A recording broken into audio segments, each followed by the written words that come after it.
Rest in peace to Alibi. Did you lose anybody while you was locked up?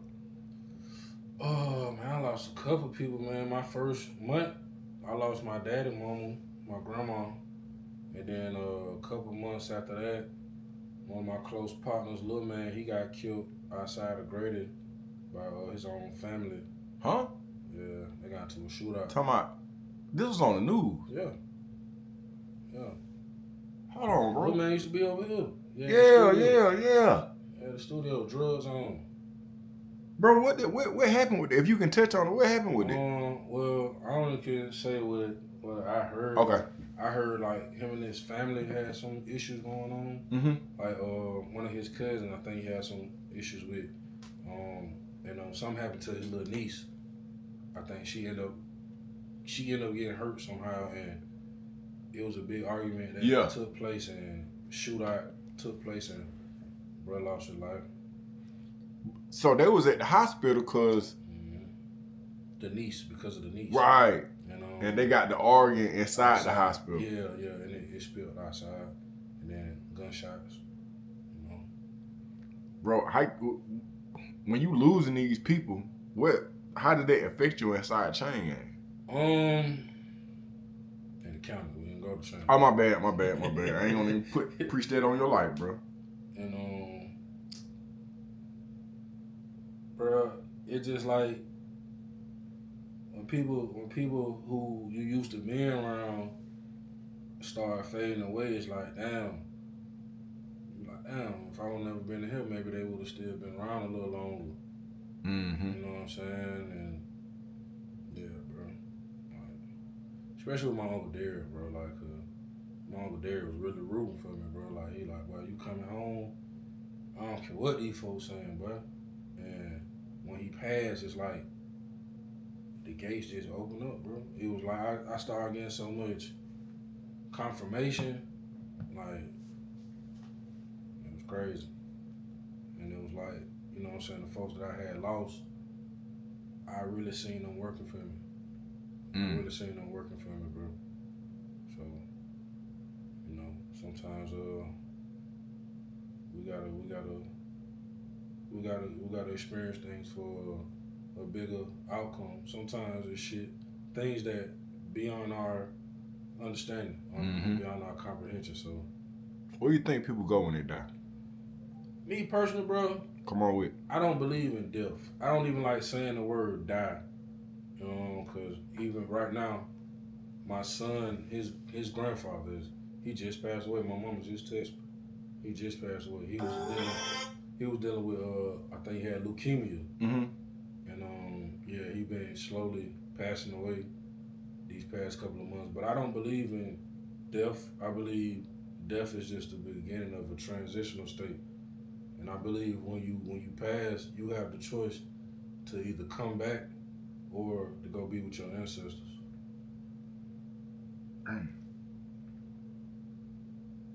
So earlier we talked about how you grew up in Florida and Georgia. At some point in time in your life, you get kicked out of Cedar Grove. Can you walk us through that day? Yeah, so I told you I was chilling in the classroom. I was talking with this girl.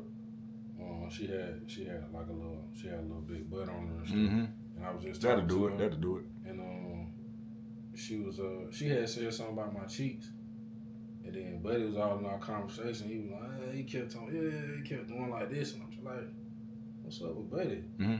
I'm just like, I ignored him for a minute, man. Her still talking, and he just kept getting into our conversation, kept doing it. I'm like, bro, how old you is, bro? Like, you in high school, what you doing? Yeah. And that third time, bro, he did it one more time. I'm just like, okay, I gotta show you. You just won't let it be. I dropped the desk on him. Now, in high school, had you played any sports in school? I played football for Cedar Grove. I played 2 games. Last game we played for Avondale. They were shaving points off the scope. I quit that day. You mean, what you talking about? They were shaving points? Yeah, bro, we were scoring, and they were like, oh, that didn't count. They calling plays back from, man, we in the third quarter, they calling plays back from the second quarter. Oh, they tripping. I'm like, nah, quit. So you just quit, just cold turkey. Quit. And I played baseball growing up. You know what I'm saying? What position? I played left field, shortstop, and catcher. Okay. Yeah. What part? I think it was Walker Ford. Okay. In Florida. All right. So you get kicked out of Cedar Grove. Mm-hmm. Where do they send you to? I got sent to military school. Military school. Mm-hmm. For a lot of people, we hear military school, but we don't know what it's about. What is military school? Slept in the woods for a week. We went to this lake called Camp Blue Heron. We slept in the woods for a week. We had to navigate, scavenge our own food. So they taught us how to navigate the lands. I can find water. I can navigate off of the stars and the position of the sun. I know how to hunt. I know how to prepare, cook my own food. I know how to cultivate the land. I know how to plant. Bro, that don't sound like punishment, bro. That sound like these folk open up. There wasn't no punishment, though, bro. I recommend that to every teenager between the ages of 14 and 18. Because those adolescent stages, those are some of the stages in your life where it defines who you're going to be for the rest of your life. And I don't think, if I would never went to military school, bro, I wouldn't turn. You wouldn't be as strong-minded as you are right now. Because it gave me that discipline, bro, like, that I needed. And you still have today. Yeah, most definitely. Because I was in there, one of the sergeants named Sergeant Gamble. Man, this dude, big as hell, bro. He looked like The Rock. Yeah, in real life. He told me some real stuff one time. He was like, man, y'all kids, y'all boys don't know how good y'all got it because some people don't get a second chance. Some people don't get a first chance. He said some people mess up one time and that be it. So he was like, y'all see us, like us sergeants, everybody ain't good at two shoes. He said, I'm from the streets. You think I got this big from working out? I got this big from keeping people up off me and holding my weight in the streets. Mm-hmm. So he was like, man, y'all need to take advantage of this opportunity to better y'allself, man, learn something, because from here on out, it's going to be jail or the grave. And that was some of the realest stuff I'd heard. Yeah, I took it and ran with it. Damn. You learned how to survive in the wilderness. Yeah. So, like, camping wouldn't be an issue for you. I love camping. I love fishing. Stuff like that. Damn, bro, that really gave you, like, some life skills. I'm only, like, talking about that because I done went and bought some tents. Yeah. And I'm like, I got 10 acres of land out in Thompson, Georgia. I'm like, bro, I'm just going to go out there and just spend the night. Man, you need to, bro. The stars, next time you out in the country, look at the sky, bro. The sky look completely different from the country and the city. You don't see no stars in the city. You go out to the country, sky lit up. And it's a peace of mind, bro. Like, even not turn the Wi-Fi off. You know what I'm saying? Yeah. And at the crib, I shut down at 10 o'clock. Phone, TV, all that. I'm playing high frequency music to heal myself. You know what I'm saying? The frequency. Oh. Yeah, bro. That's what I be on, bro. I be on vibrations and frequency and stuff like that. Like, even my name, the Most High. Yeah. It means a state of consciousness. You know what I'm saying? So that's what I be on, bro. Damn, bro, this deeper than I thought it was gonna be. Yeah. All right, so you come home from from military school. You instilled some discipline, bro. But then I heard you went to college. Yeah.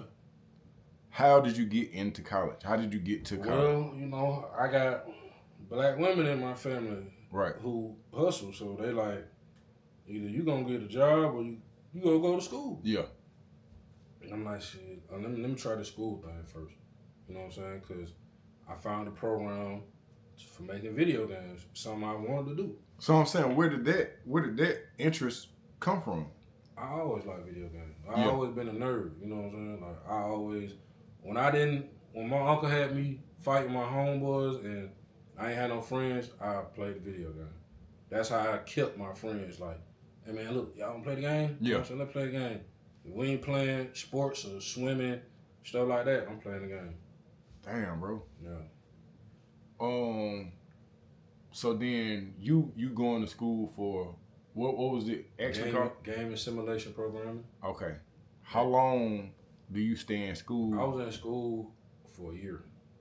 I did a year of school, and then that's when that little situation happened with the girl, and she hurt my ego. You know what happened with the girl? So I had a chick at school. I'm fresh.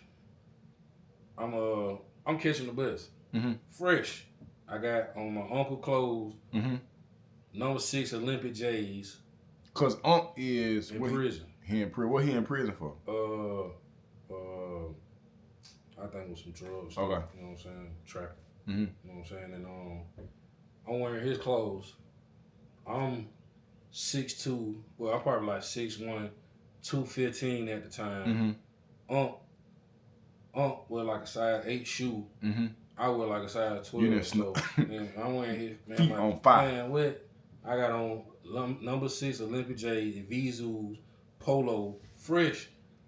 And I go to school, chop it up with a little female. She trying to give me some play after class. So I'm trying to set that up, but she like, yeah, we getting ready to leave. She like, where your car at? I'm like, I ain't got no car. What I need a car for? She like, oh, yeah, you know what I'm saying? She was like, well, I was finna just take you to the crib and put it on you, but when I get done with you, I need you to leave. I'm like, I just get on the bus. She's like, well, you can't catch no bus in front of my crib. I got a whole baby daddy and the baby. Mm-hmm. Yeah, she just crushed my heart. I dropped out of school, went and got a job, brought my first car, and never go back to school. Mm. Yeah. Okay. And then, how long does this procedure last before you start to figure out that this ain't really talking about nothing? So, I mean, I was making money at my job, Mm-hmm. you know what I'm saying? But when we say money, what we look? I'm making like $13, $14 an hour back in 2007. You know, which those were a respectable income. For how old were you at the time? I graduated military school. I was like 17, 18. Bro, you got the whole world. You feel me? Bro, you young. Do you have any children at the time? No. No children. I ain't had my son until 2007. My son 18. Okay. Yeah, and I didn't have that guidance, bro. I ain't gonna lie to you, bro. I just didn't have that guidance. Mm-hmm. If I would have had that guidance and that structure and somebody stern, I would have been corporate thugging, bro. So I'm saying you have uncles, but they all with the street. I had my uncle, you know what I'm saying, who my mama brother, he was in and out of prison. Mm-hmm. And I had uncles, you know what I'm saying, New Jersey and Florida, but they ain't in my life like that. Yeah. You know what I'm saying? I see them when I see them. You know what I'm saying? And that's just what it was. What type of timing was Dad on? At the time, me and my dad relationship wasn't the best. So my mom dropped me off at my dad's job when I was like 13 because I was a problem in middle school. Mm-hmm. And she told me, you know, it was time for my father to be a man. Mm-hmm. To me, I felt like she was abandoning me, giving up on me. Mm-hmm. So me and her kind of had a rocky relationship for a little minute. And it forced my dad to be a dad. Right. You know what I'm saying? And my dad used to drink a lot. You know what I'm saying? And I was just used to me, I felt like I was the protector of the women in my family. Right. You know what I'm saying? Being like my stature and my size and stuff like that. You know, I feel like that was my natural position as a man, as a protector for them. And so it made being at the crib with my dad kind of rocky. We bumped heads a lot. Yeah. I ended up going back, staying with my mom and stuff like that, my grandma. And me and my dad just now rekindled our relationship. My second year being locked up, we locked in. After I had my mistrial, we locked in, and we fixed our relationship. That's what's up. Yeah, we good now. He done called you 4 times since you been here. Then he looked down with him. No, that was somebody else, but he did call me. Yeah. Okay, so at some point in time in your life, you start getting your hands dirty. You start making some money. How did that come about? Okay, so I was dealing with a female who I was with for like 7-8 years, and I was dealing with her from like 2009 to like 2015, 2016. So our little phase in time was, you know what I'm saying, it was like some Boy Meets World type stuff. I was finding out who I was, you know what I'm saying, as a man and stuff like that. So I went through like broke stages and stages when I ain't had no homeless stages and stuff like that. So I was with her, and you know what I'm saying, we had our ups and downs or whatever. I ended up splitting with her, and she kicked me out of the crib because she seen I was entertaining another female. Okay. And she kicked me out. She kicked me out of the crib, and bro, something just woke up in me, bro. Something just activated, bro, and I started getting out here in these streets and really applying my full potential, hustling, and I blossomed. And my best years of my life, as far as like financially and mentally, was like 17, 18, from 2017 till I got locked up. I had a good 4-year run. And I came into that brick wall. Not to glorify anything, but what was the financial highlight of that movement? Man, I was spending money and not worrying about it. Like it wasn't even a second thought. That's a different place to be. I was comfortable. I was happy, and I was let's see, what's the word I'm trying to use? I was in a good, positive mind state. Like I said, my vibe was good, so my energy was very high and vibrant. So that energy that I was putting out in the universe, I was getting back times 10. I might go to the slot machine in my neighborhood. I might put a couple $100 in there. I might hit for $4,700. Just like that. I get everybody in the store $100. Yeah. You know what I'm saying? Yeah. And man, I'm still blessed, but I was just so blessed during them times because, like I said, I had just lost my grandma and everything, and I know she was there. Like she was there. Yeah. She was there with me, bro. And yeah, I was having fun. I was having fun. When is your first child born? My son was born in 2007. How's your relationship with him? Man, my son, we good. Yeah. That's my boy. Oh. He just graduated high school. Congratulations. Man, yeah, man. So I'm blessed to have a son like him because he's a better version of me. You feel what I'm saying? He's respectable. He's respectable to his mother. He ain't in the streets. Man. He do his schoolwork, and that's it, man. He his own type of a dude, and that's the best part. And are you able to add that male presence that you was missing that would have sent you through the moon? Are you able to add that to his life? Most definitely. That's what's up. And, you know, I never sugarcoated anything with my son. I always told him, like, hey, man, this world ain't nice. Don't expect nothing. You know what I'm saying? Everything you get, you know what I'm saying, you earn it. You feel what I'm saying? And, yeah, don't cut no corners. You know what I'm saying? What does, because you just beat a murder charge. Two murder charges. Most people don't beat one. No. That within itself, and then you paid for lawyers and couldn't get it done with the lawyers, and ended up getting it done with a public defender who actually ended up being a black superhero for real. No, definitely. What's that brother name again? Mr. Arnold Regis. Man, shouts out to that brother for real. In real life. Calio Projects. Yeah, you tell me that. Bro, what does tomorrow look like for you? Tomorrow? What you mean as far as my expectations of tomorrow? Yeah, what you manifesting for tomorrow to look like your latter years? I just want to be.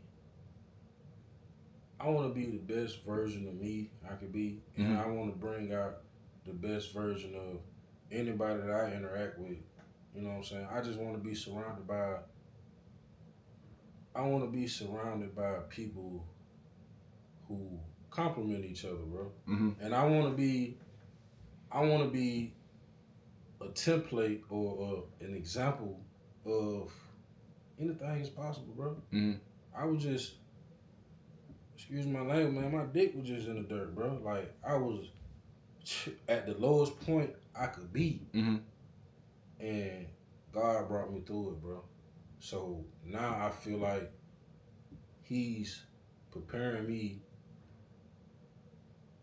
for when He gets me with the world. You feel what I'm saying? Like, I feel like He got something so big in store for me that I had to go through all that to get mentally prepared. You know what I mean?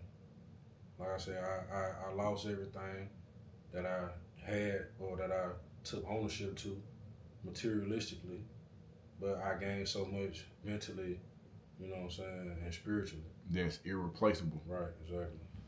You are how old right now? I'm 38. You're at 38 right now. What would you say, if you could have a conversation with the 15-year-old you, what would you say to that young man? I tell myself, I still go to military school. I still go to military school, but I tell myself to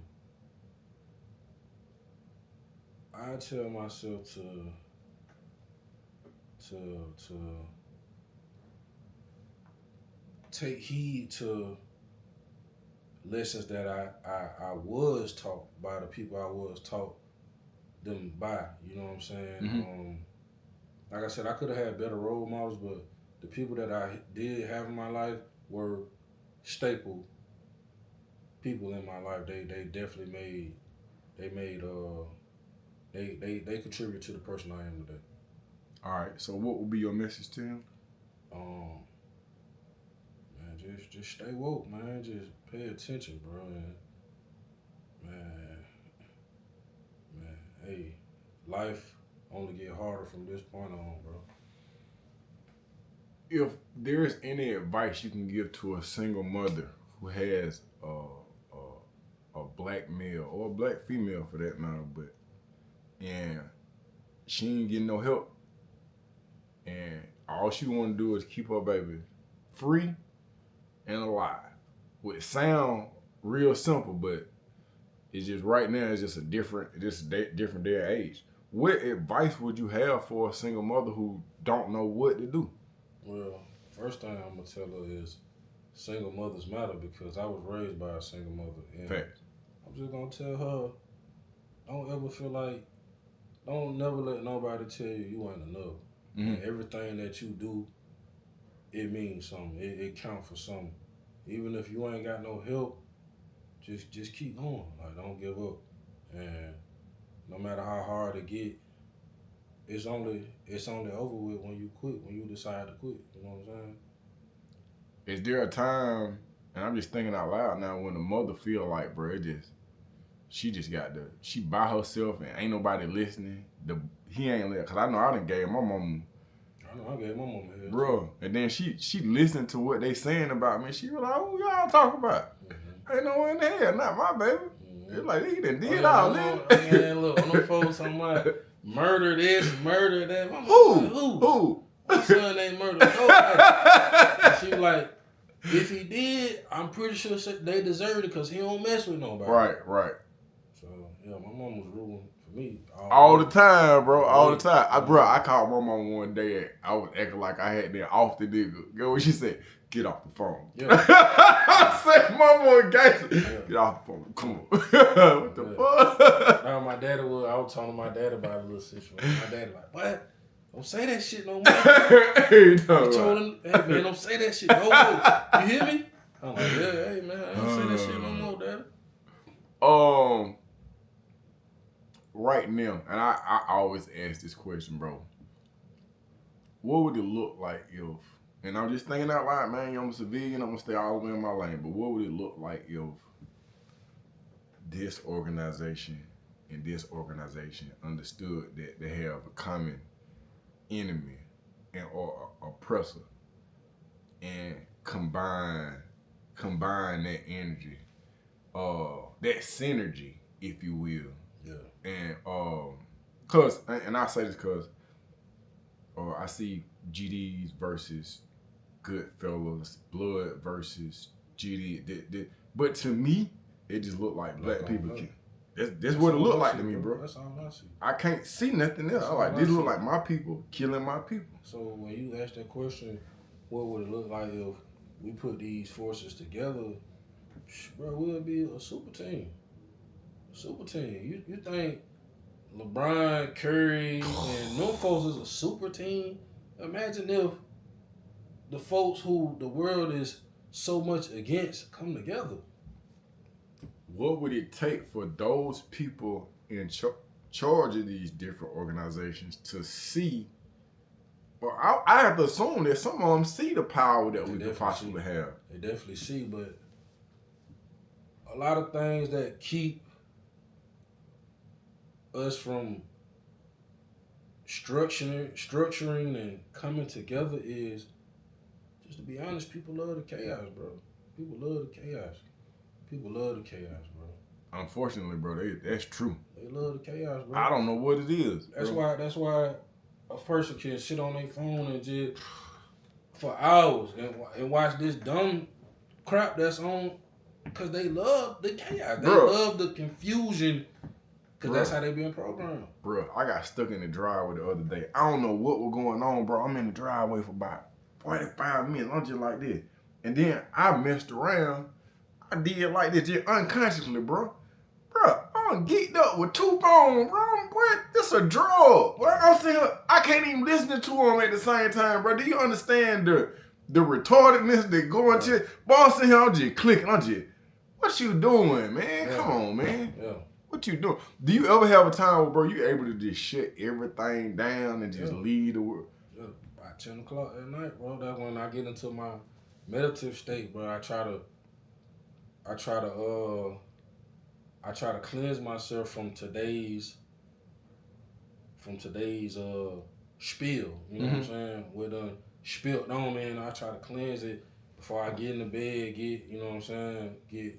Get settled down and everything, bro, cause man, this world, it's a lot, bro. Just like I was just telling the young bro the other day, cause he was caught up on some Instagram stuff. I was like, bro, you know that junk fake, bro.